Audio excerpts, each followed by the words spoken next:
Assalamualaikum warahmatullahi wabarakatuh. Innal hamdalillah nahmaduhu wa nasta'inuhu wa nastaghfiruh wa na'udzu billahi min syururi anfusina wa min sayyiati a'malina. May yahdillahu fala mudhillalah wa may yudlil fala hadiyalah. Asyhadu an la ilaha illallah wahdahu la syarikalah wa asyhadu anna sayyidana wa nabiyyana Muhammadan abduhu wa rasuluhu la nabiyya ba'dah. Rahmatan lil alamin arsalah wa ala alihi wa sahbihi alladhina hum kan nujumi zahirah la haula wa la quwwata illa billah. Amma ba'du faqad qala jalla jalaluhu wa may yuti'illaha wa rasulahu faqad faza fawzan 'azima. Nafa'ana Allahu bima qara'na wa sami'na min hazihil kitabah li Syekhil Imam Abi Zakaria Yahya bin Syaraf An-Nawawi dzil karamah. Nafa'ana Allahu bihi wa ja'alana minal ladzina yastami'unal qaula fayattabi'una ahsana. Hadis sahih yang diriwayatkan oleh Ahmad Ibnu Hanbal ya. Dalam musnadnya, Rasul ketika bersama para sahabat sedang duduk berhalaqah bersama para sahabat, Rasul menyampaikan satu fenomena yang menarik. Kana rajulun la ya'malu amalan qat illa tauhid. Ada seorang laki-laki yang tidak pernah melakukan ibadah sepanjang kehidupannya kecuali tauhid saja. Jadi taruhlah kalau dia sebagai seorang yang beragama tidak pernah melakukan ritual, cuma dia tahu siapa Tuhan yang mestinya disembah.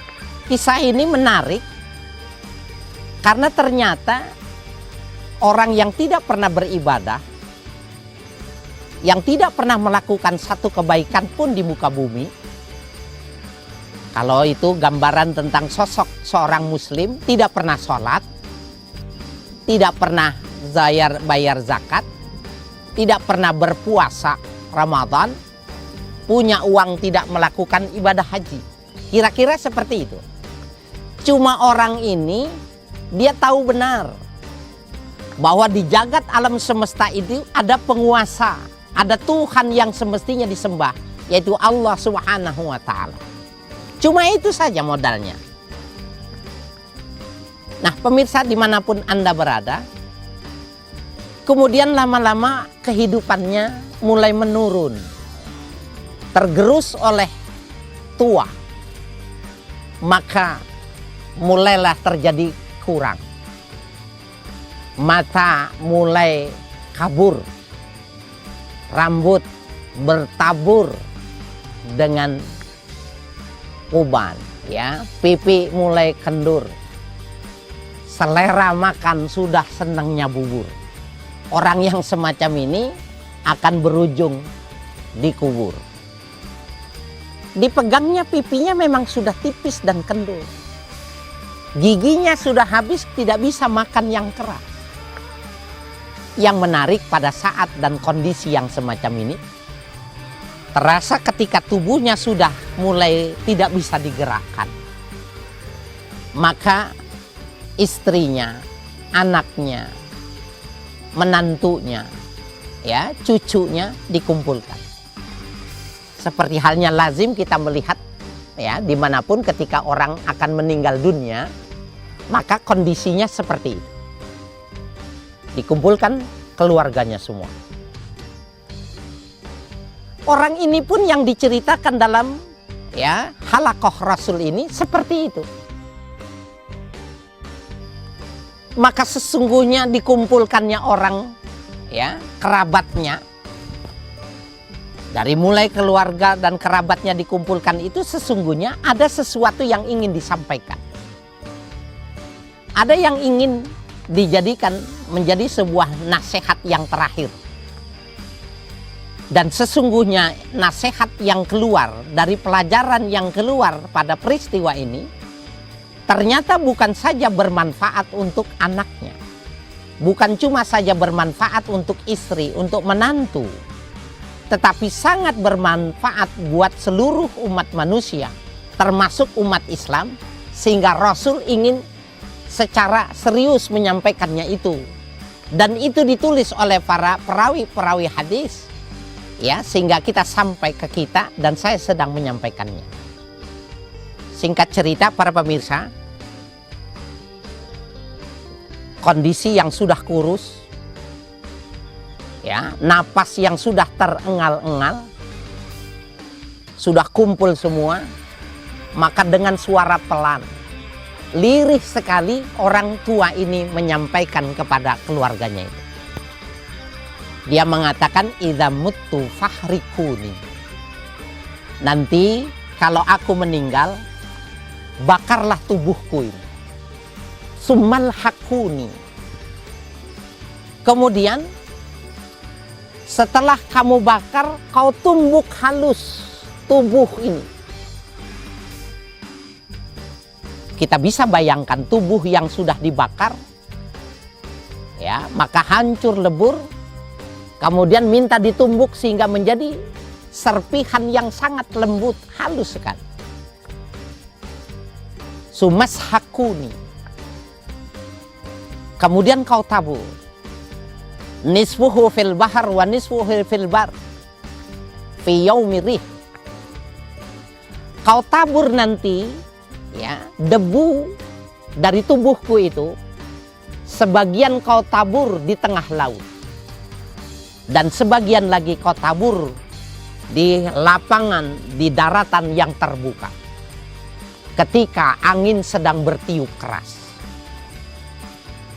Nampaknya ini menjadi sebuah strategi kehidupan.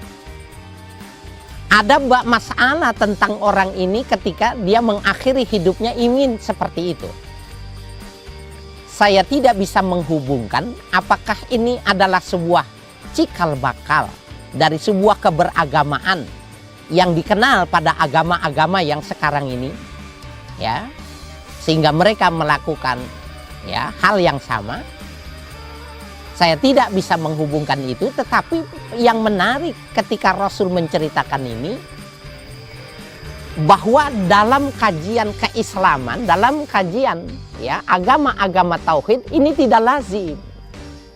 Ketika seorang, ya, minta dibakar, minta ditumbuk menjadi halus, kemudian debunya minta ditabur ketika angin sedang bertiup.